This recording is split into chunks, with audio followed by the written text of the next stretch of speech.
The Louisville football program has went out west again to get another top-rated commit from the state of California, this time in top 60 recruit DeAndre Moore. We'll talk about what he brings to this program and more on this episode of the show. Stay tuned.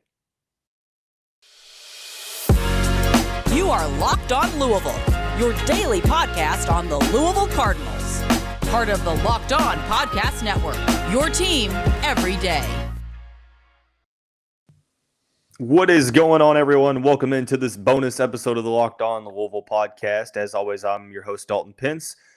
I don't think he's ever made an appearance on the same day twice, but regardless, there is a first for everything. Cardinal Sports Zone co-founder and editor Jeremy Wahman on the show for the second time today. Jeremy, what's going on?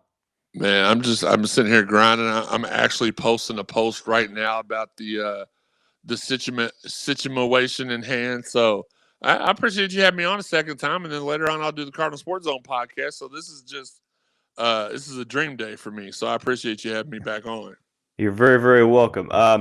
Cardinals received their 10th commitment in the Flyville 23 class, this time the highest rated commit since 2006, according to the ESPN recruiting services. That is wide receiver DeAndre Moore Jr. We will talk about what he brings to the program. We will also discuss this possibly being the highest rated recruiting class since recruiting cycles started, or recruiting services started, I should say. And then the final segment, we will discuss a little bit about the baseball tournament selection show and the Cardinals' path to the Super Regional. Starting out with, the Cardinals got a commitment from longtime target DeAndre Moore Jr. For those who are kind of new to football recruiting, he visited with Pierce Clarkson in that big weekend in January, quickly decommitted from Oklahoma after that. The 55th ranked prospect in the 24/7 Sports Composite. It's kind of funny, isn't it? 55, talking about the 55th best recruit in the country. But regardless, a huge commitment for Scott Satterfield and company. I've seen some people, I don't know why this is a thing. They're like, oh, I would rather have a high 4-star lineman or a high 4-star cornerback. I'm like, just be grateful. It's a high 4-star prospect. And it's at a position of need. Like next year, we are going to need wide receivers. Yeah, and I think another thing is he's Flyville 23, right? Yeah. I just want to make sure before I hit live tweeting on the show. Also, real quick, before I address that, U of L football has changed their Twitter over the last week. It is now at Louisville FB. It's been I think at all U of of L Louisville football sports are like that now. Baseball did it first, and then I noticed this past weekend. Baseball did it first. So the women's basketball team staying the same for as far as I can see. Baseball changed theirs last year at some point, and then volleyball and football have changed theirs. Louisville men's basketball changed theirs a couple months ago, but it's at Louisville FB. I keep continuing to try to tag at U of L football, but people just want to complain, Dalton. It's like this kid is ranked as high as 16th overall, depending on which recruiting. Literally, ESPN just put out a tweet stating he was the 16th overall player, I guess, in their ranking system. 17th. 17th. Don't you correct me on the air. I will never talk to you. You know what? Hold on. What can I do here real quick? You're getting to be a big boy. No, you're getting to be a big boy. Don't ever say that again. Pause. But no, I mean this is legit money. This kid is money, and not only is he one of the highest ranked prospects we've ever had. There's 3 other kids in this class, which is the Aaron Williams. Is that his name? Aaron Williams. And then you got Pierce Clarkson, and then somebody else. And I apologize for forgetting. I've had a long day, Dalton. So it's not even new. Oh, it is. I apologize. It's 12:01. I'm sorry. That's the last one. Yeah, but I've been up all day. This morning I delivered went with one of my friends to deliver a customized barrelhead to Nolan Smith of him and his dad. I'm not going to tell y'all that Nolan cried. I'm not going to tell you he almost cried, but y'all just, he almost cried. But, I'm not going to tell you that, even though I just told you that. But, no, this is a big deal. Anybody that's like, I wish I had a 5-star, I wish I had. Okay, stop complaining. It's all sports. Last week, everybody was in love with KP. Now he's missing out on every guard. Knew we should have got Thad Matta, Sorry, I said Thad Matta. Bus. Knew we should have got Scott Drew. Knew we should have got Dalton Pence, like any of them. So it's like, gosh, man. It's just stop complaining. You've been complaining because he can't recruit. Now he's recruiting. It's always going to be a new complaint. So there's always, it's almost like a shtick now, to where it's like Louisville fans. I'm not going to generalize all of the Louisville fans, because there's a lot of people that are rightfully excited. It's a big percentage of them. There's a good amount that just want to complain about everything. But in terms of Deandre Moore, specifically, I like doing this on the show because I think it gives it paints a good picture of what a prospect brings to the table on the field. Greg Biggins, who is one of the best recruiting analysts, really specializes in the West Coast and stuff like that, projected Moore as a day 2 NFL draft pick, 2nd to 3rd round projection. Here's what he had to say. Moore is a two-way player and a legitimate top 100 prospect nationally at receiver and at safety. Notice he is listed as an athlete, so although he's probably going to be playing wide receiver here, could also go defensively if things were to change. Biggins goes on to say he has a solid frame, well-muscled, but isn't stiff and is fluid in how he moves. At receiver, he has very good body control, strong hands, and is excellent in jump ball situations. Let's see. He goes on to say he has good ball skills and ball awareness on both sides of the ball, and although he prefers receiver, he might have more long-term upside in the secondary, which is interesting to point out. Runs well, but can continue to improve athletically in both his short area quickness and long speed, but has the tools to be an impact player at the next level and has NFL upside. Moore is 6 foot, 185 pounds, listed in his recruiting database profile.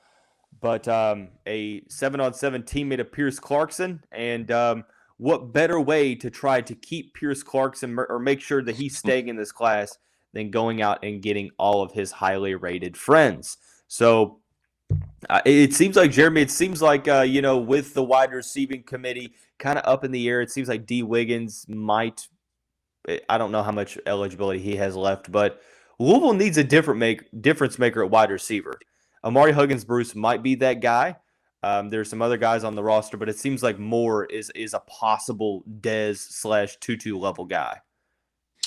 No, for sure. And this is nothing against Dez, because I love Dez and his family, known them for a long, long time. I think right off the bat, Moore will be. And again, a lot of this had to do with the fact that Dez was kind of stifled by the coaching staff for a couple of years, but I think Moore is going to end up surpassing him in every stat. I think we're going to, whereas Dez may have had a little bit more hype, I think Moore is going to outperform him. I just do. I've watched his game film.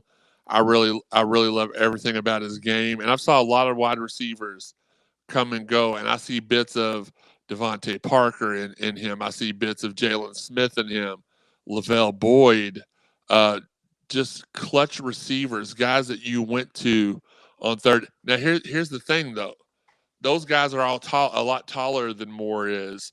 So when you get a guy who can run routes like Tutu and Deion Branch, but they've got the jump ball ability of Devontae and Jalen, it's like, and Mario Urruti, if I forget him, he'll absolutely just never talk to me again. Like, he's a perfect hybrid of all these receivers.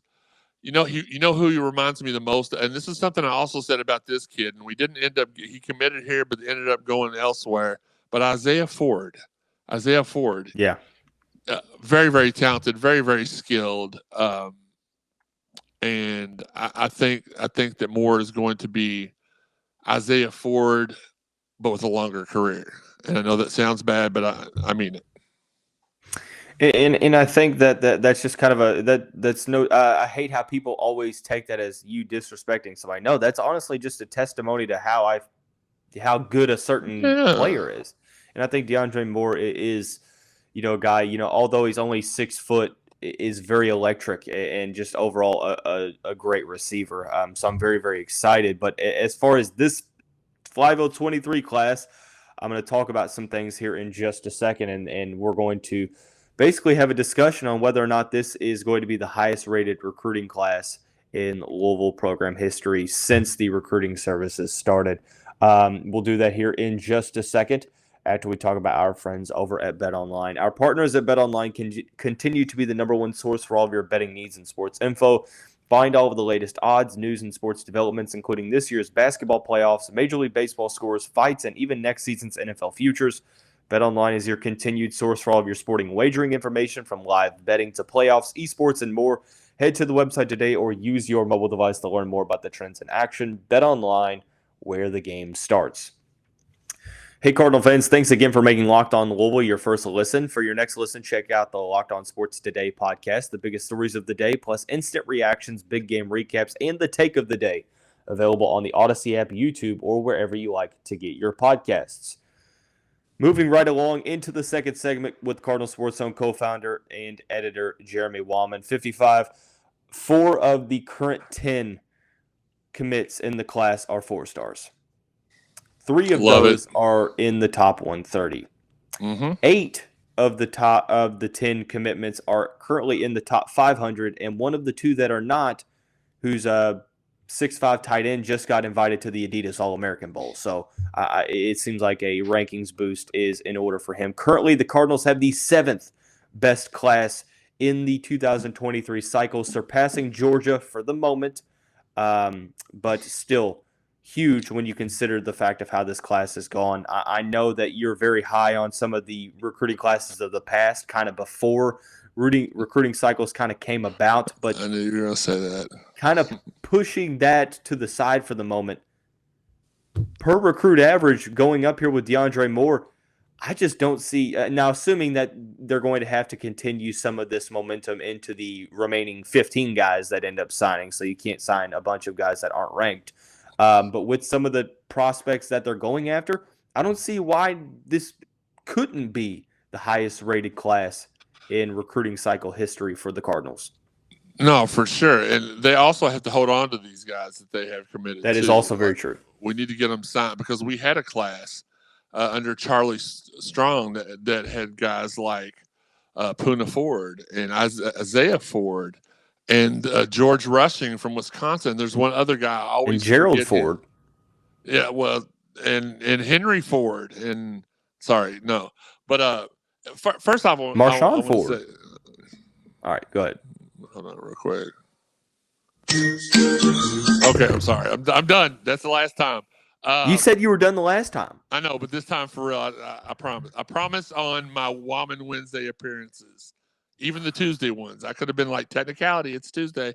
Here's what I want to say, and you can attest to this. I've been one of the only guys on this podcast, round table, whatever you panel, that when everybody else was crap, when 4 out of the 5 were crapping all over Satterfield, what did I say, Dalton? You've got to give him enough time to get his own guys in here. You got to give him enough time to get his culture installed. And everybody was like, "Oh, we don't want to wait. Oh, we got beat by the blue guys really badly 2 years." Yeah, but you know what? You got to give him 4 or 5 years to get his guys in it, and that's what we as a fan base has failed at. We have failed at that a lot. Ready to oust guys after year 2 in all sports when we've not given them enough time. And you can even. And I want to take this from our guys over at Louisville Sports Live. They cut out an excerpt today, and I want to read that to you. And this is what I'm talking about. This is the kind of stuff Scott Satterfield, when he was hired as the coach, I was on board because I thought he's a really good dude. I met him a couple times, really nice to me. His wife, super nice to me. Mm-hmm. Let's give him a chance. And I was worried. I'm not so much now, because I had no idea that in the face of adversity, this guy was going to come out swinging like he has with this recruiting class. Yeah. But I was like, he's a good dude. He's trying to promote a a better atmosphere, and that's going to take time because not a lot of your better players want to come and be all howdy-doody and love each other and be loved on and stuff. They want to come to school, get away with what they can, as you can see with Coach Petrino's last class. His last class the first time. The guys he left for the guy we do not name, even though it wasn't his fault. But here's what Moore said. Moore said, a lot of people try to sell you on family, but Louisville is just that.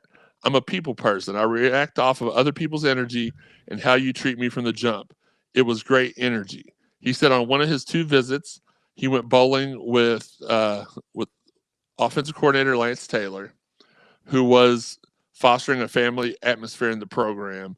Taylor brought his wife Jamie and their kids. He said that Beth Satterfield knew everything about Moore and his family when they met with her, and also Moore credited Pierce Clarkson, which I think the Clarkson family. And this is not taking anything away from the coaching staff at the University of Louisville because I think they're all doing a bang job. But the best job they did was securing Pierce Clarkson because he is recruiting for football unlike any other football player we've ever had here. There's been some, hey, bro, come join me to the Ville guys before, but they either never did or those guys showed up and then they transferred out of the program. That's not the case this time. Pierce Clarkson, I think we really need the Louisville fan base needs to put him on an NIL deal as far as getting these other guys to come in. He is the difference maker. And whereas I said adamantly during the season last year, if you Louisville fans keep crapping on Satterfield, he's going to come out and win 8 or 9 games this year, get a better job offer, and bounce on us, and then we're back to square one. So let's be patient with him. With this recruiting class he's putting together, I don't see any way he bounced. So that makes me feel better about having him another year. Now, what happens if he comes out this year and we don't have we win 7 games? Well, here's the thing. To me, we have to beat the team down the road. If we win 7 and they're one of them, I'm okay with that, even though a lot of people would not be. But he's building for the future. It takes a long time to build a foundation in football, and he has slowly but steadily built this foundation. I don't trust him like I do Kenny Payne. Even with the people, we don't have any guards. No, you don't know which guards we have. We got guards. It's just not available. It's not the Jet Moans and them aren't leaking out everything like they used to be. I have loved that about Kenny Payne. But yes, Kenny Payne's got coaches already in place that haven't been announced. He's got players lined up that haven't been announced to the common person. And it's even gotten to the point, I told you at some point I was going to have to keep my mouth shut about people. We're at that point. I told you that a couple of weeks ago on the Cardinal Sports Zone podcast. But back to this, I do think this could end up being the greatest recruiting class in Louisville history, asterisk, since recruiting services has been started. Because if you followed football for any amount of time, you know that the 96 class with Chris Redmond, Ivan Green, Don Bibb, Jeremy Wahman, those guys, and it really was. That's not just me tooting my horn. I was blessed enough to be a part of that class. That was the best class we've ever had from top to bottom. If you look at the record books now, there are more members of that class all over the record books than any other class. But I think this one has the opportunity to be right up there with that in my mind. Even though, I know y'all are like, oh, you're biased. You're in that class. I was at the bottom of the class. I'm not being biased. The top to bottom, that was our best class. This one can join up there for me. That no bias. I definitely love the take there. I like how you kind of mentioned that even if Satterfield were to win a decent amount of games this year, and some schools were looking to go after him, maybe this recruiting class sort of keeps him here, and but necessarily we will definitely see. Baseball wise, though. Hold on. Conclude the show. Hold on. No. Do you remember last week when Kenny said he wasn't just going to offer people, like he wanted the Louisville offer to mean a lot? Mm-hmm. From our guy, Jake Weingarten, this was just tweeted out. Louisville has offered 2024 5-star Carter Knox, brother of Kevin Knox of the Atlanta Hawks, who was coached at Kentucky by current Louisville head coach Kenny Payne. Those are the guys. Like, we may miss out on some of these guys, but I need the Louisville fan base to strap up, put that seatbelt on, and enjoy the ride. It's not gonna be like years past where we offer a bunch of 4 stars and 3-star. We're going 4 and 5-star only, and we're gonna miss some of them. But we're gonna get the Fisher kid. We didn't miss out on him. We chose to go another direction. The the Hunter kid. That was a situation, and we'll talk about that more on the show tonight. But that was a situation where had it not been for one of the guys staying in the draft, we would have had that. He was expected to come back to school. He didn't. We would have had him, but he'd wanted to go to the school he committed to for a while. I said Kansas, but you know what I mean. There are all the Big 8 teams, Big 12 teams, whatever you want to call them, are all the same to me. And then the Malachi kid, like, that was a situation where, Kenny got some commitments from other people. So just calm down, relax. Guys like this, though, man, excite me because I can't tell you how many times Andrew Wiggins may have been the last 5-star Louisville offered. So I'm not sure. So to baseball, I don't want to short them on time. That's my fault. I just wanted I saw that come up live on the Twitter feed. All good. It's definitely so those podcasts, it doesn't necessarily, it does follow a path, but it also kind of allows you to kind of go off that path at times. Baseball, you're right. Obviously, if you are watching this, you are not going to hear the electronically implemented advertisements that you would if you were listening to this on an audio service like Google Podcasts, Spotify, Apple Podcasts, so on and so forth. So stay tuned there.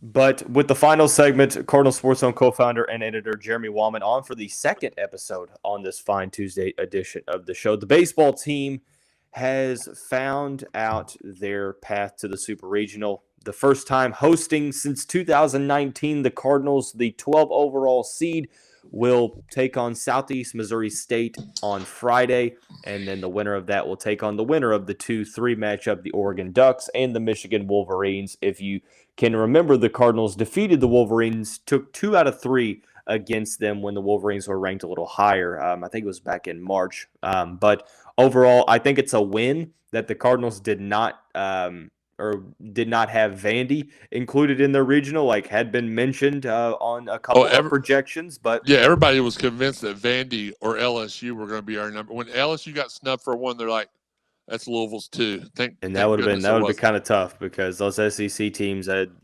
even though they've got a lot of losses, I would rather take a team from the Big Ten or the Pac-12 that's won more games in my regional rather than an SEC team that might be kind of close to the middle of the pack. But I digress.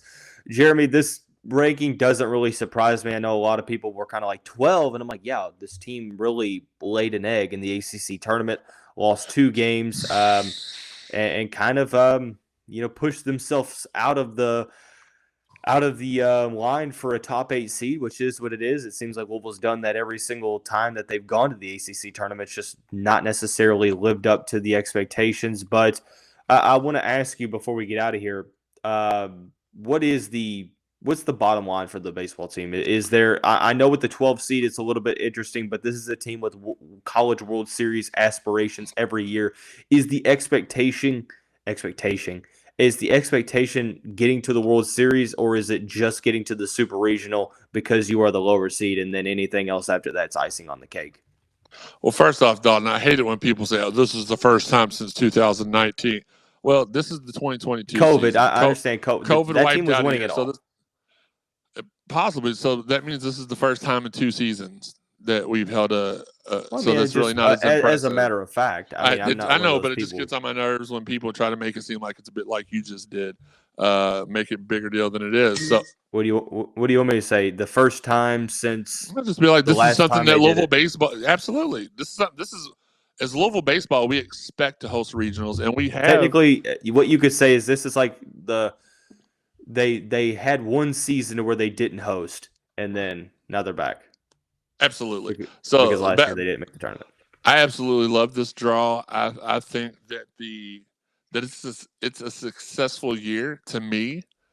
If we make the supers, and hopefully we win the supers, but like again, we're in such a wonky society these days where it's like if you don't make the College World Series of baseball every year and win it, then you suck. If you don't make a BCS game, you suck. Sorry, you know what I mean. CFP game, you suck. And if you don't if you're not in the Elite Eight, then you suck. And then sometimes even if you are in the Elite Eight and lose to a team that was on a hot streak, you suck. We got to get out of that mentality because that's not the case. And there's a lot of teams out there, especially that one down the road, that would love to host a regional.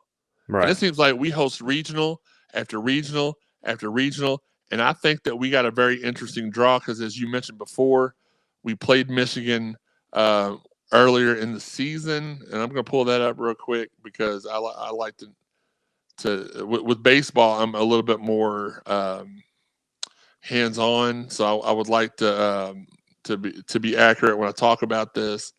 Let's go. Louisville baseball schedule. And as you stated earlier, I know that we played Michigan earlier this season, correct? Yeah, we won 2 out of 3. Okay, let's see. Wait a minute, is this year? Sorry. Okay, it is. So Akron, TCU, Michigan. Okay. So yeah, they beat the brakes off us in one game, and then we came back and was like, we're gonna beat the brakes off you too. Then we swept number 1 Notre Dame. By the way, NC State not being included in this tournament is an absolute travesty. They got screwed out of the College World Series last year, and then they're like, "Oh, let's just bone them again this year." Sorry, but you know what? I felt like, and maybe this was last year. I'm thinking about it. I felt like we played Oregon. We didn't. I know that. So before you're like, "No, we didn't." We've played Oregon recently as well. So I'll just say that maybe not this season, but. Fact of the matter is, you asked the question, what's going to be enough? For me, if we make it to the Supers, it'll be enough. I think this is a very winnable region. I think it's also kind of an advantage for Michigan. They are coming into a playoff environment where they have already played one of the teams. Mm-hmm. And if I'm not mistaken, the series was it here? It was here. So it's not like one of these teams where we catch them off guard because they don't know the facilities. They played 3 games here already. Mm-hmm. That's going to be an advantage for them over the other teams. So I completely expect it to be a Louisville, Michigan battle here. Not to put Oregon or SEMO, that's what I'm going to call them, down. I mean, nobody expects the 4 seed ever to win. But I think there's going to be a Louisville, Michigan situation. I do not think that Texas A&M is going to win their regional, so I do think it comes to a point to where we are hosting the Supers again. I think TCU is going to take care of them, and I think we host TCU in the Supers if it's that. But this team has one major flaw right now, and it's the consistency of their pitching. Now, something you can say about the Louisville baseball team is they have been able to come back from, except for the Virginia Tech series. I believe it was the Virginia Tech here a couple weeks ago. You've been able to put any kind of deficit against Louisville, and they've come back in the last 3 innings and won those games. It's not been that way here the last 2 weeks. And as you said, we normally lay a goose egg in the ACC tournament. So that's something that should – I honestly, and I was talking to our guy from College Baseball Nation, Matt Sevikovic, and he agrees with me. Like, what you do in the conference tournaments should only be used to help you. It should not hurt you. Louisville got that seeding in the ACC tournament over a complete body of work over the whole season.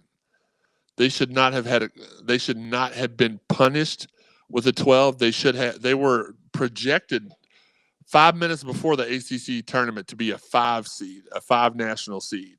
Mm-hmm. So you're telling me they fell 7 spots just because they lost to a couple of duty teams with not their best pitchers pitching? I don't like it. And Georgia Tech's in the tournament, so it's not like they're a bad team. And how they made the tournament and NC State didn't, that's another discussion. NC State is the highest ranked RPI team to ever be left out of the tournament, I think is what I saw yesterday. Mm-hmm. They were sitting squarely at about 30. Was it 30 or 17? For some reason, both of those are popping out of me for some reason.